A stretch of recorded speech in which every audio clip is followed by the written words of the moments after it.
नमस्कार दोस्तों, मैं रोशन स्वागत करता हूं आप सभी का अपने इस विशेष कार्यक्रम आम जन की बात में। आज इस कार्यक्रम की प्रथम कड़ी में बात पलायन, प्रवास अथवा माइग्रेशन की कि आज के इस वीडियो में हम यह समझने का प्रयास करेंगे कि आखिर ग्रामीण भारत की एक बहुल आबादी को शहरों की ओर प्रवास अथवा पलायन क्यों करना पड़ता है। वर्ष 2016-17 का इकोनॉमिक सर्वे यह बताता है कि भारत में लगभग प्रत्येक वर्ष 50 लाख से 90 लाख लोगों के बीच लोगों का पलायन होता है। इसमें यदि कुछ अन्य पहलुओं को भी जोड़ दिया जाए तो हम यह समझ सकते हैं कि भारत में लगभग प्रत्येक वर्ष 1 करोड़ लोगों का पलायन, प्रवास अथवा माइग्रेशन होता है, जिसमें से लगभग आधा फीसद लोग बिहार, उत्तर प्रदेश आदि राज्यों से आते हैं, जिनका एक बहुत बड़ा हिस्सा दिल्ली और उसके आसपास के शहरी केंद्रों में आकर बसता है। भारतीय गांव को भारत की आत्मा कहा जाता है और ऐसा कहा जाता है कि भारत की आत्मा गांवों में बसती है। यदि सरकारी आंकड़ों की बात करें तो भारत में लगभग 6,62,000 गांव हैं, जहां पर हमारी कुल जनसंख्या की लगभग 65 से 67% जनसंख्या निवास करती है। यानी लगभग 85 से 90 करोड़ लोग इन भारतीय गांवों में निवास करते हैं।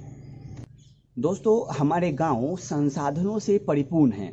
यहाँ प्राकृतिक संसाधनों की कोई कमी नहीं, लेकिन फिर भी यह हमारी ज़रूरतों को पूरा करने में असक्षम है।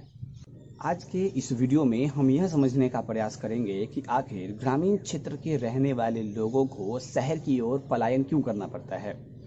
वो कौन सा कारण, परिस्थितियाँ, मजबूरी अथवा ज़रूरतें होती हैं जिसके कारण लोगों को हजारों किलोमीटर दूर अपने परिवार, अपनों, सगे संबंधियों और अपनी मिट्टी से दूर जाना पड़ता है। चलिए दोस्तों, अब हम उन कारणों को समझने का प्रयास करते हैं जिसके कारण भारतीय ग्रामीण आबादी शहरों की ओर प्रवास करती है, और साथ साथ यह भी समझने का प्रयास करते हैं कि आखिर भारतीय महानगर ग्रामीण आबादी को अपनी ओर क्यों आकर्षित करती है। क्योंकि यदि हम प्रवास और पलायन के कारणों को समझ पाएं तभी जाकर इसका हल और इसका निवारण भी समझा जा सकता है। ग्रामीण आबादी के शहरों की ओर प्रवास का सबसे प्रथम और सबसे महत्वपूर्ण कारण है रोजगार की खोज। कुल पलायन का लगभग 70 से 80% हिस्सा उन लोगों का होता है जो रोजगार की खोज में अपने ग्रामीण क्षेत्रों को छोड़कर शहर की ओर जाते हैं। रोजगार वह प्रमुख जरूरत है जिसके कारण लोग प्रवास को बाध्य होते हैं। गांव में उचित मेहनताना और रोजगार का अभाव ही वह पहलू है जिसके कारण लोग शहर की ओर आकर्षित होते हैं और शहर की ओर पलायन करते हैं। ग्रामीण क्षेत्रों में गुणवत्तापूर्ण शिक्षा की अनुपलब्धता ही वह दूसरा कारण है जिसके कारण लोग बड़े शहरों और शहरों की ओर अपना आकर्षण करते हैं। शिक्षा की प्राप्ति के लिए एक बहुत बड़ी संख्या शहरों की ओर पलायन करती है, क्योंकि हम अपने गांव की शिक्षा की व्यवस्था से भली भांति परिचित हैं। उदाहरण स्वरूप दिल्ली में मुखर्जी नगर, लक्ष्मी नगर और राजस्थान में कोटा तकनीकी शिक्षा के लिए बेंगलोर और मुंबई जैसे शहरों का रुख हमारे राज्य के लोगों को और विद्यार्थियों का बहुत ही महत्वपूर्ण होता है। ग्रामीण भारत को प्रवास के लिए मजबूर करने वाली तीसरी और बहुत अधिक महत्वपूर्ण कारक यह भी है कि हमारे ग्रामीण क्षेत्रों में मूलभूत स्वास्थ्य सुविधाओं का पूर्णतः अभाव है। अच्छे अस्पताल, डॉक्टर आदि सुविधाएं हमारे गांवों तक नहीं पहुंच पाती है।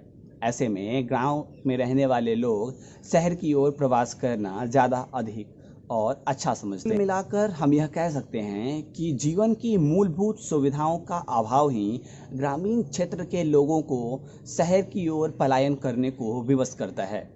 रोजगार, शिक्षा और स्वास्थ्य जैसी मूलभूत सुविधाओं का अभाव ग्रामीण क्षेत्र के लोगों को शहर की ओर पलायन करने को विवश करता है, और यह शहर लोगों को अपनी ओर आकर्षित इसलिए करता है क्योंकि जीवन की कुछ मूलभूत सुविधाएं लोगों को इन शहरी केंद्रों में बड़ी ही आसानी से उपलब्ध हो पाती है। शहर की हवा भले ही प्रदूषित हो, लेकिन उसके बावजूद भी लोगों को इन शहरी केंद्रों में एक स्वतंत्रता का आभास होता है। यहाँ आकर ग्रामीण जाति व्यवस्था की बंधन भी थोड़ी कमज़ोर हो जाती है। लोगों को उनके रोजगार के बदले उचित और कैश भुगतान मिलता है। अच्छे स्कूल, और अच्छे अस्पताल इन शहरी केंद्रों की ऐसी विशेषता हैं जो ग्रामीण क्षेत्र के लोगों को अपनी ओर आकर्षित करती है। कुल मिलाकर हम यह समझ सकते हैं कि यदि भारत के गांवों में यह 3 मुख्य मूलभूत सुविधाएं उपलब्ध कराई जाएं तो भारत में पलायन, प्रवास अथवा माइग्रेशन को पूर्णतः रोका जा सकता है। आमजन की बात की इस कड़ी में आज सिर्फ इतना ही। हम मिलते हैं एक अगले वीडियो में, जिसमें मैं आपसे कोरोना वायरस और मजदूरों की दुर्दशा से संबंधित विषय पर बातचीत करूंगा। आप इस वीडियो को शेयर करना बिल्कुल भी ना भूलें और मेरे चैनल को सब्सक्राइब करें और बेल नोटिफिकेशन को ऑन करें, ताकि आपको नियमित समय पर नई वीडियो के अपलोड होने की सूचनाएं मिलती हैं। तब तक के लिए जय हिंद, नमस्कार।